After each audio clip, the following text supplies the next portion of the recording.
আসসালামু আলাইকুম। আশা করছি সবাই অনেক ভালো আছেন। আজকে আমি আপনাদের সাথে শেয়ার করব আমড়ার আচারের রেসিপি। তো আমড়ার আচার বানানো কিন্তু একদম সহজ এবং খেতে অসম্ভব মজার। আর সাথে থাকছে বছর জুড়ে আচারটা কীভাবে সংরক্ষণ করবেন সেই টিপসটি। তো চলুন দেখে নেওয়া যাক আমড়ার আচার কিভাবে তৈরি করছি। আমড়ার আচার তৈরি করার জন্য আমি এখানে আমড়া কেটে নিয়েছি। আমড়ার আটিটা বাদ দিয়ে আমি এরকম ছোট ছোট করে পিস করে কেটে নিয়েছি। এখন এর ভিতরে 1 চা চামচ হলুদের গুঁড়া, 2 চা চামচ লাল মরিচের গুঁড়া এবং 2 চা চামচ বিট লবণ দিয়ে আমি এটা খুব ভালোভাবে মাখিয়ে নেব। আর এখানে কিন্তু আপনারা সাদা লবণটাও ইউজ করতে পারেন, কিন্তু বিট লবণটা ব্যবহার করলে খেতে বেশি মজা হবে। আমড়ার সাথে লবণ, মরিচ আর হলুদটা খুব ভালোভাবে মাখিয়ে আমড়ার গায়ের পানিটা মেরে নেওয়ার জন্য আমি কিন্তু এটা একটু রোদে শুকিয়ে নেব। এতে করে আমড়ার আচারটা অনেক দিন পর্যন্ত ভালো থাকবে। তো আপনাদের হাতে যদি সময় থাকে তাহলে কিন্তু একটু রোদে শুকিয়ে নেবেন। আর সরাসরি কিন্তু আচারটা তৈরি করা যাবে, এতে কোনো সমস্যা নেই। কিন্তু আমরা যদি অনেক দিন পর্যন্ত আমড়ার আচারটা ভালো রাখতে চাই তাহলে কিন্তু আমড়ার গায়ের পানিটা শুকিয়ে নিলেই ভালো হয়। এখন একটি মশলা রেডি করব। তার জন্য 3 চা চামচ কালো সরিষা নিয়েছি, সাদা সরিষা নিলেও কিন্তু হবে। আর বড় সাইজের রসুনের কোয়া নিয়েছি 7-8টা। রসুনের কোয়া যদি ছোট সাইজের হয় তাহলে কিন্তু একটু বেশি পরিমাণে ব্যবহার করবেন। আর 2টা কাঁচামরিচ আর 1/2 চা চামচ লবণ দিয়ে এখন একটি পেস্ট বানিয়ে নেব।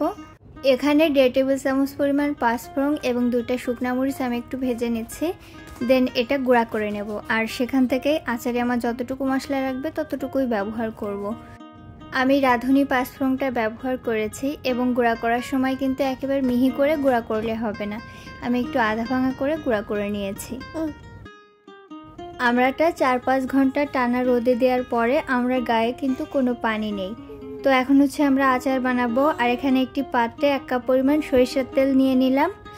আর 8-10টার মতো রসুনের কোয়া দিয়ে দিলাম। আর এখানে 4টা শুকনো মরিচ দিয়ে দিলাম, এটা ফোড়নের জন্য। তো কিছুক্ষণ নাড়তে নাড়তে দেখবেন এরকম সরিষার তেল ব্যবহার করার কারণে একটু গ্যাজা উঠে গেছে। দেন নেড়ে চেড়ে আমি এর ভিতরে 1/2 চা চামচ ভেজে রাখা পাঁচফোড়নের গুঁড়া দিয়ে দিলাম। তো এটা কিন্তু ফোড়নের জন্য, পরে আবার ইউজ করব। আর এখানে ওই যে বেটে রাখা সরিষা বাটার যে মশলাটা আমরা রেডি করেছিলাম সেটা দিয়ে দিলাম। এখন কিছুক্ষণ এটা নেড়ে চেড়ে নেব, মানে 1 মিনিটের মতো। দেন আমরা আমড়াটা এই তেলের ভিতর দিয়ে দেব।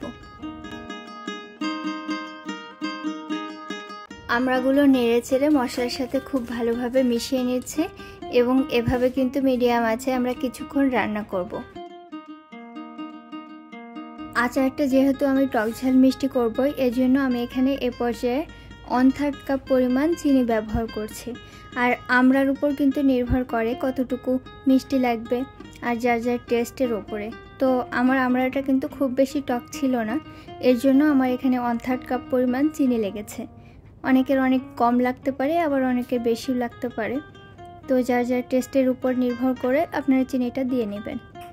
চিনিটা দিয়ে আমি বেশ কিছুক্ষণ নেড়ে চেড়ে আমড়াটা রান্না করেছি। আর চিনির পানিতেই কিন্তু আমড়াটা অনেকটা সিদ্ধ হয়ে এসেছে। তো এই পর্যায়ে এখানে আমি 2 চা চামচ পাঁচফোড়নের গুঁড়া ব্যবহার করছি। আচার তৈরির মেন পার্টটাই কিন্তু এই পাঁচফোড়ন। আর পাঁচফোড়নটা দেওয়ার পরেই কিন্তু আচারের যে মেন ফ্লেভারটা এটা বের হয়। আর মশলাটা দিয়ে আমি এরকম কিছুক্ষণ ধরে নেড়ে চেড়ে রান্না করে নিচ্ছি। কিছুক্ষণ পরপর আচারটা নেড়ে চেড়ে রান্না করতে হবে, না হলে নিচে যদি পোড়া লেগে যায় তাহলে কিন্তু আচারটার টেস্টটাই নষ্ট হয়ে যাবে। আচারটা নাড়তে নাড়তে খুব সুন্দর একটা কালার চলে এসেছে আচারের ভিতরে। এখন আচারটা যাতে অনেক দিন পর্যন্ত ভালো থাকে এর জন্য আমি এর ভিতরে ভিনেগার ব্যবহার করব। আর এই ভিনেগারটা ব্যবহার করার কারণে কিন্তু আচারটা অনেক দিন পর্যন্ত ভালো রাখতে পারবেন। এখানে 1/3 কাপ পরিমাণ আমি ভিনেগার ব্যবহার করছি, আর ঠিক চুলা থেকে নামানোর 20 মিনিট আগে।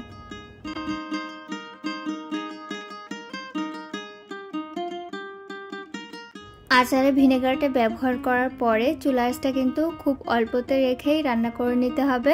চুলা আঁচটা কিন্তু এই পর্যায়ে হাই করে দেওয়া যাবে না। তো এইভাবে কিন্তু আমরা 20 মিনিট রান্না করে নেব। আচারটা যত জাল করতে থাকবেন আর ততই দেখবেন আচারের কালারটা খুব সুন্দর হয়ে আসছে। তো এ পর্যায়ে কিন্তু আমার আচারটা প্রায় রেডি। আর আচারের কালারটা নিশ্চয়ই দেখতে পাচ্ছেন, খুব সুন্দর একটা কালার চলে আসছে। আর এই আমড়ার আচারে কিন্তু কোনো পানি ইউজ করা নেই, এর জন্য কিন্তু আচারটা অনেক দিন পর্যন্ত ভালো থাকবে। আচার তৈরি হয়ে গেলে এটা ঠান্ডা করে দেন আমরা একটা কাচের বয়মে ভরে নেব। আর আচার কিন্তু কাচের বয়মে রাখলে বাজে কোনো গন্ধ হয় না, আচারটা অনেক দিন পর্যন্ত ভালো থাকে। এবং কাচের বয়মে করে আচার রোদে দিলে রোদটা খুব ভালোভাবে আচারের গায়ে লাগে। আশা করছি আমার আজকের রেসিপি আপনাদের ভালো লেগেছে। আমার রেসিপিসগুলো ভালো লাগলে আমার চ্যানেলটি সাবস্ক্রাইব করে পাশে থাকবেন। আর কোনো মতামত থাকলে অবশ্যই কমেন্ট সেকশনে জানাবেন। আজকের মতো এখানেই বিদায় নিচ্ছি। আল্লাহ হাফেজ।